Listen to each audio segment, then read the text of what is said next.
ஆனந்தாவின் அன்றாட அருளுரை காணொளி நிகழ்ச்சி வழியாக உங்களை சந்திப்பதிலே மிகவும் மகிழ்ச்சி அடைகிறேன். அன்னையின் பிறப்பு விழாவிற்கான 2வது நவநாளிற்கு உங்களை அன்போடும் பாசத்தோடும் வரவேற்கிறேன். இந்த 2வது நவநாளின் மைய சிந்தனை ஆண்டவர் அவரோடு. அன்னை மரியாளோடு ஆண்டவர் இருந்தார், ஆண்டவரோடும் அன்னை மரியாள் இருந்தார் என்பதை வெளிப்படுத்தும் இறை வார்த்தைக்கு செவிமடுப்போம். லூக்கா நற்செய்தி அதிகாரம் 1 இறை வசனங்கள் 26 முதல் 28 முடிய. 6ஆம் மாதத்தில் கபிரியேல் என்னும் வானதுதரை கடவுள் கலிலேயாவில் உள்ள நாசரேத்து என்னும் ஊரில் இருந்த ஒரு கன்னியிடம் அனுப்பினார். அவர் தாவீது குடும்பத்தினராகிய யோசேப்பு என்னும் பெயருடைய ஒருவருக்கு மனம் ஒப்பந்தமானவர். அவர் பெயர் மரியா. வானதூதர் மரியாவுக்கு தோன்றி, அருள்மிக பெற்றவரே வாழ்க, ஆண்டவர் உம்மோடு இருக்கிறார் என்றார். ஆண்டவரின் அருள்வாக்கு. கிறிஸ்துவே உமக்கு புகழ். இறை வார்த்தையை கேட்ட நாம் அந்த இறை வார்த்தையை உள்ளுக்குள் இருத்தி கண்களை மூடி இந்த பாடல் வழியாக உணர்வோம். அதிசயங்கள் செய்கின்றவர் நம் அருகில் இருக்கின்றார், அற்புதங்கள் செய்கின்றவர் என்றும் நமக்குள் வாழ்கின்றார். அதிசயங்கள் செய்கின்றவர் நம் அருகில் இருக்கின்றார், அற்புதங்கள் செய்கின்றவர் என்றும் நமக்குள் வாழ்கின்றார்.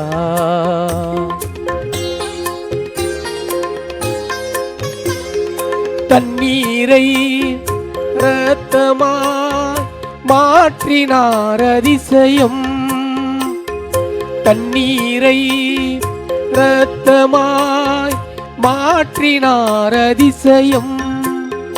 வெறும் தண்ணீரை திராட்சை ரசமாய் மாற்றினார் அதிசயம், வெறும் தண்ணீரை திராட்சை ரசமாய் மாற்றினார் அதிசயம்.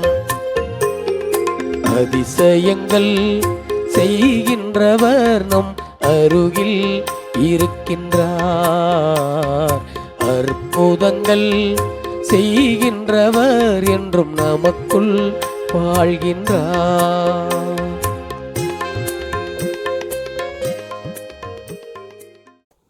பாடல் வழியாக உணர்ந்த நாம் அந்த வார்த்தைகளை சிந்திக்க நம்மையே தயார்படுத்திக் கொள்வோம்.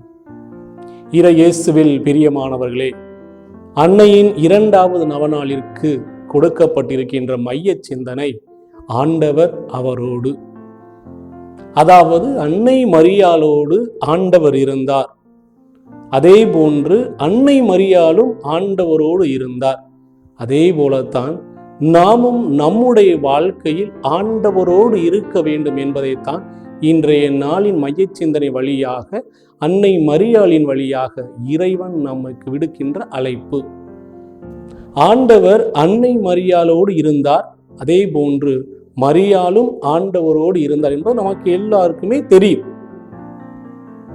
ஆனால் நாம் ஆண்டவரோடு இருக்கிறோமா என்பதுதான் கேள்வி.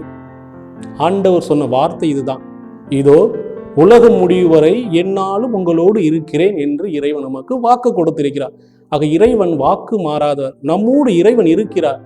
ஆனால் நாம் இறைவனோடு இருக்கின்றோமா? ஒரு அரசரவையில் அமைச்சர்கள் அனைவரும் இணைந்து அரசனிடம் சென்று ஒரு கோரிக்கை வைக்கிறார்கள். மன்னா, உமக்கு பின் இந்த நாட்டை ஆள ஒரு ஆண் வாரிசு இல்லையே, நம்மை சுற்றி எதிரிகள் எல்லாரும் நெருங்கி கொண்டிருக்கிறார்கள் என்ற தகவல் ஒற்றன் மூலமாக வந்திருக்கிறது. எனவே உங்களுக்கு பின் நாட்டை ஆள வழிநடத்தி செல்ல ஒரு ஆண் வாரிசு, ஒரு தலைவர் வேண்டும். நீங்கள் கண்டும் காணாதவாறு இருக்கிறீர்களே, என்ன செய்யலாம் என்று கோரிக்கையாக ஆலோசனை வைத்தார்கள். உடனே மன்னன் ஒரு போட்டி ஆரம்பித்தான். காரணம், மன்னனுக்கு வாரிசே இல்லை. எனவே போட்டி ஒன்றை நடத்தினான் தன் நாட்டு மக்களிடத்தில். அரண்மனையின் தெற்கு வாயிலை யார் திறக்கிறார்களோ அவர்கள்தான் எனக்கு பின் இந்த நாட்டை ஆளக்கூடிய தகுதி உடையவர், அரசனாக பொறுப்பேற்கக்கூடியவர் என்று ஒரு போட்டியை அறிவித்தார். அதாவது அரண்மனையுடைய தெற்கு வாயிலை யார் திறக்குகிறார்களோ, இதை அறிவித்தவுடனே எல்லோருக்கும் ஒரு அதிர்ச்சி, ஒரு ஆச்சரியம். அது என்ன, அரண்மனையின் தெற்கு வாயிலை திறக்க வேண்டும்? அப்படி என்றால் தெற்கு வாயிலுக்கு பின்புறம் ஏதோ மர்மம் இருக்கிறது, கொடிய மிருகங்கள் இருக்கலாம், பால் கிணறு இருக்கலாம் என்றெல்லாம் மக்களின் மனதில் ஓடிக்கொண்டிருந்தது. இதனால் யாருமே அந்த போட்டிக்கு வருவதற்கு தயாராகவில்லை. இருந்த போதிலும் ஒரு சில நபர்கள் அந்த போட்டிக்கு பெயரினை பதிவு செய்தார்கள். போட்டியும் நாளும் வந்தது, போட்டியும் நடைபெற்றது. போட்டியில் பங்கேற்கக்கூடிய அனைவருமே வந்து நின்றார்கள். ஒரு 10 பேர் வந்திருக்கிறார் என்று நினைத்துக் கொள்வோம். 10 பேரும் அந்த வாயிற்கதவை பார்க்கிறார்கள். 5 பயர்கள் அதை பார்த்த உடனே அவருடைய சிந்தைக்கு வருவது, ஆகா, அதற்கு பின் ஏதோ ஒரு மர்மம் இருக்கிறது என்ற ஒரு பயம் அவர்களை ஆட்கொண்டது. எனவே பயத்தினால் போட்டியை விட்டு விலகிக் கொள்கிறார்கள். மிச்சம் இருந்த 5 பேர்கள் 4 பேர் கதவு அருகில் வந்து விட்டு கதவை நிமிர்ந்து பார்க்கிறார்கள். பார்த்தோன்னு இவ்வளவு பெரிய கதவா, இதை நம்மால் திறக்க முடியுமா என்ற ஒரு அவநம்பிக்கை அவரிடத்தில் தோன்றியது. எனவே அவர்களிடத்தில் தோன்றிய அந்த அவநம்பிக்கையின் அடிப்படையில் அந்த போட்டியை பின்வாங்கினார்கள். கடைசியில் ஒரே ஒரு மனிதன் மட்டும் இருந்தார், ஒரு இளைஞன் இருந்தார். எல்லோரும் அவரை பார்த்து ஏளனமாக சிரித்தார்கள், நகைத்தார்கள். உன்னால முடியாது, செய்ய முடியாது என்று இழிச்சொல்லுக்கெல்லாம் பேசினார்கள். சற்றும் பொருட்படுத்தாமல் அந்த இளைஞன் அந்த கதவை தன்னுடைய கைகளால் இப்படி தள்ளினான். யாரும் எதிர்பாராத அளவுக்கு அந்த கதவு 2ஆக திறந்தது. உள்ளே பார்த்தால் உள்ள அனைத்து நகைகள் பணமும் இருந்தது. அதாவது அரண்மனையுடைய கருவூல கதவு தான் அது. எனவே அரசன் அதை திறந்த பதில் செய்தான். ஆனால் எல்லோருடைய நினைப்பும் எப்படி இருந்தது? அந்த கதவை திறக்க முடியாது ஒரு பயம், அந்த கதவை திறக்க முடியாது என்ற ஒரு அவநம்பிக்கை. ஆனால் யாருமே அந்த கதவை நம்மால் திறக்க முடியும் என்ற நம்பிக்கையோடு செயல்படவில்லை. அந்த மனிதன் மட்டும் நம்பிக்கையோடு தொடர்ந்து பயணித்தான். கதவை திறந்தான், அரசனாக முடிசூட்டி கொண்டான். அன்புக்குரியவர்களே, இந்த கதையை திருவொழியத்தோடு சற்று உரசி பார்த்தோம் என்றால், பழைய ஏற்பாட்டிலே மிகவும் உடல் வலிமை வாய்ந்தவன், பலம் வாய்ந்தவன் கோலியாத். ஆனால் அவனை எதிர்கொள்ள மற்ற வீரர்களுக்கு துணிவு வரவில்லை. ஆனால் அந்த நேரத்தில் ஒரு சிறுவன் தாவீது அந்த கோலியாத்தை எதிர்கொண்டான். காரணம், நான் ஆண்டவரோட துணையோடு வந்திருக்கிறேன், ஆண்டவர் பெயரோடு வந்திருக்கிறேன், ஆண்டவர் என்னோடு இருக்கிறார் என்று துணிச்சலோடு அந்த கோலியாத் என்ற வலிமைமிக்க வீரனை எதிர்கொண்டு வெற்றி கொள்கிறார். ஆக யாரெல்லாம் ஆண்டவரோடு இணைந்திருக்கிறார்களோ, யாரெல்லாம் ஆண்டவர் நம்மோடு இருக்கிறார் என்று எண்ணுகிறார்களோ, அவர்களெல்லாம் வாழ்க்கையில் வெற்றி பெறுவார்கள் என்பதற்கு விளக்குவதுதான் இந்த தாவீதுடைய வாழ்க்கை.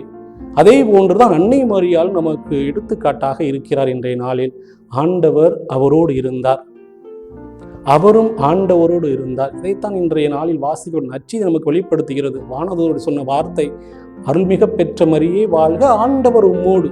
ஆக வானதூதருக்கு தெரிந்திருந்தது அன்னை மரியாளோடு ஆண்டவர் இருக்கிறார் என்றும். அதே போன்றுதான் மரியாளும் ஆண்டவரோடு இணைந்திருந்தார். எப்படி? ஆண்டவருடைய வார்த்தைக்கு கீழ்ப்படிதலின் வழியாக ஆண்டவரோடு இணைந்திருந்தார்.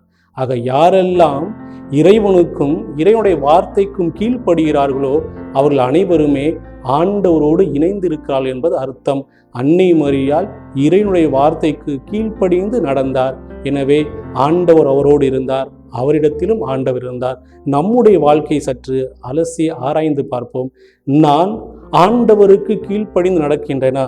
ஆண்டவருடைய வார்த்தைக்கு கீழ்ப்படிந்து நடக்கின்றனா?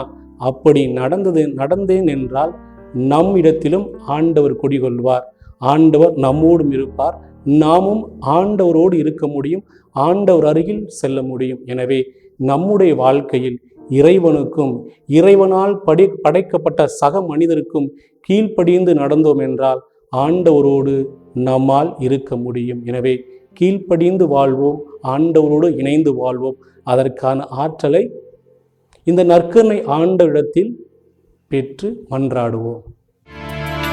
பரலோக தேவனே ஆராதனை, பரிசுத்த தேவனே ஆராதனை. பரலோக தேவனே ஆராதனை, பரிசுத்த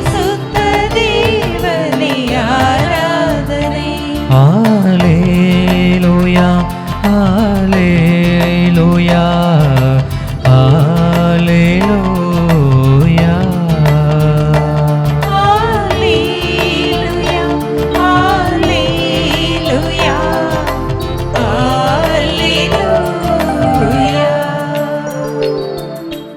ஜெபம்.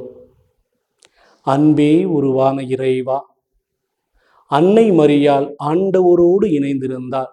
அதே போன்று நாங்களும் எங்களுடைய கீழ்ப்படிந்துள்ள வார்த்தைகள் வழியாக, வாழ்வின் வழியாக ஆண்டவரோடு இணைந்திருக்க வரமருளும். ஆமீன்.